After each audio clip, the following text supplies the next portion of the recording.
One of the most important lessons I've learned in my life is to deeply understand that I am not the mind. Now, this isn't something to affirm to yourself, but it's something to just be aware of. Because the mind can be an excellent servant to us, but a terrible master. And that's when we let the mind get away with fooling us into believing that we are the same as the mind. We need to put things in the proper order in order for this tool to be utilized properly. And that's to recognize that we are awareness. We are the awareness that is aware of what the mind is doing. So this is the thing, when you go through your day and the mind is coming up with narratives, like it's talking to you, saying, oh, now I should go get some food, and now I should go do this task, and now I should talk to this person. It's almost like the toddler in their parents' passenger seat car with the plastic steering wheel. Like, it's giving you this impression that it's actually steering the ship, and that it's actually in control of what's happening. But it's not. You are.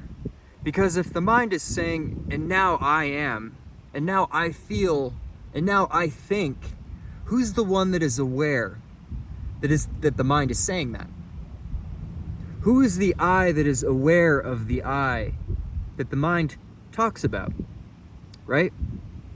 Now, a lot of people in the world have completely missed this. And I don't blame them. Because this is part of the trickery. This is part of what the mind does. It wants to keep you trapped. And this is not out of like malice or that your mind is vindictive and it hates you or something like that. This is just what the mind does. Its idea is it is a prism.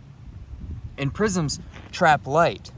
So this mind is literally just giving you a reflection of things that are happening in the world, but if it goes unchecked, it can fool you into thinking that it is actually you. And if the reflection comes off as you, in other words, if you begin believing that the reflection is you, then you are in for a mess, let's just say. This is where you get mental illnesses, where you get aspects of yourself that seem uncontrollable, where you feel like you're totally out of control. And, Western society especially, they just medicate people for this. They just put you in a place where they say, oh, you have a mental illness, and we're just going to fix that. But they don't actually get to the root cause, which is having you recognize that the mind is nothing more than, like I said, a toddler in the parents' passenger seat car that's trying to make you think that it's actually driving the car. The trick here is to come to the point where you actually recognize that the mind is not you. The mind is a tool for you to use, and it is a powerful tool when you learn how to use it. But if you put it in the driver's seat, it's just going to keep spinning in confusion and keep bringing up narratives and traumas and all this nonsense that's just going to keep you in a loop of being in a loop. It becomes that self-perpetuating cycle where it's going to keep you in a loop that keeps you in a loop, and that's all it's doing. It's not getting anywhere. Because often we think when we ruminate on things, when we're dwelling on things like our past issues or whatever it might be, we think that we're like solving it. And to a degree, you can use it like that. You can use your mind to figure out what happened, to process events, because that's necessary too. I'm not saying that it's not. But if you fall into the trap of thinking that the mind is going to solve itself, and all of a sudden it's going to be like, oh yeah, now the mind is good, and now the mind is steering me in this direction. It will not happen. Because like I said, it's a reflection. It's a feedback loop.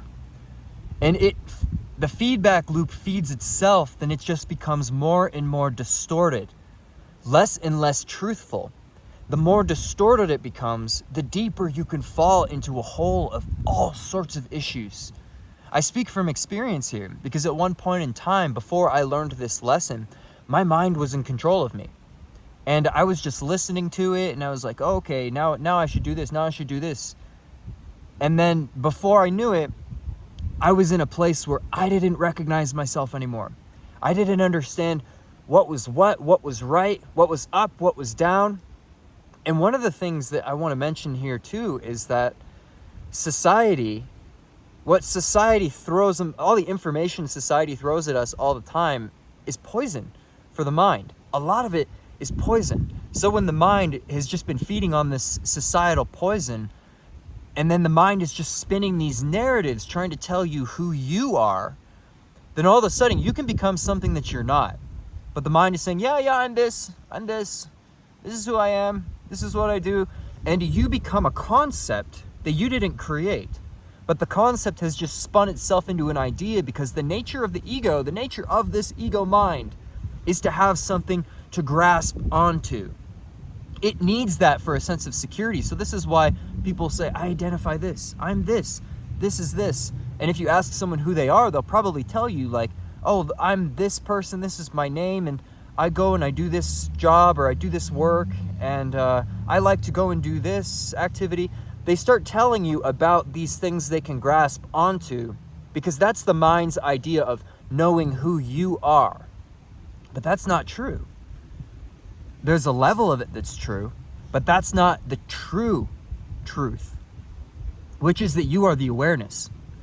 You are the awareness, and the mind is meant to be your servant because the mind, especially the subconscious mind, is very impressionable.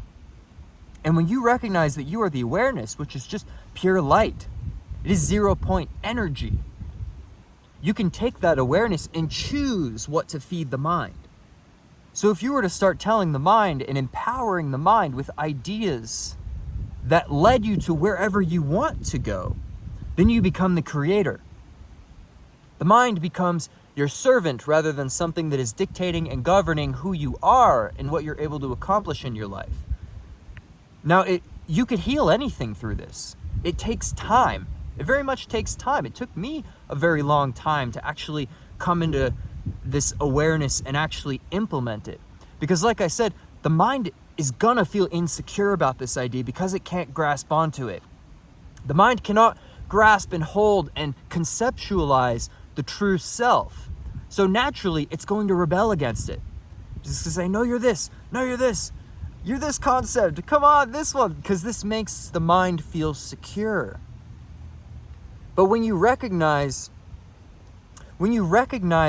your truest self, which is the awareness, and then start acting from that and start directing the mind, not in like a tyrannical sort of way, but lovingly suggesting to the mind new ideas and things that are going to lead you to what you want because it is your choice.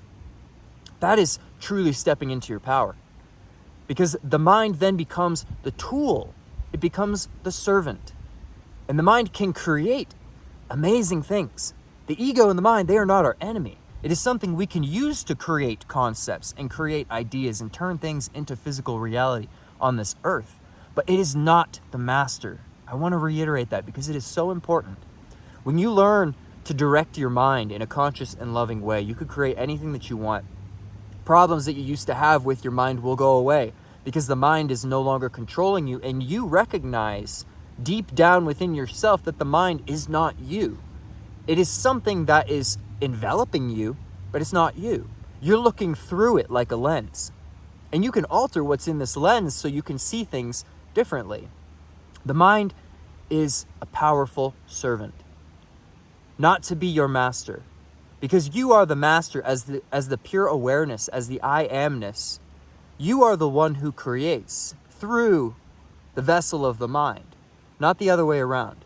And when we recognize this, we can truly step into our power as creator beings. All right? That's all for today. Hope that helps. Hope that makes sense. And until next time, much love. Take care.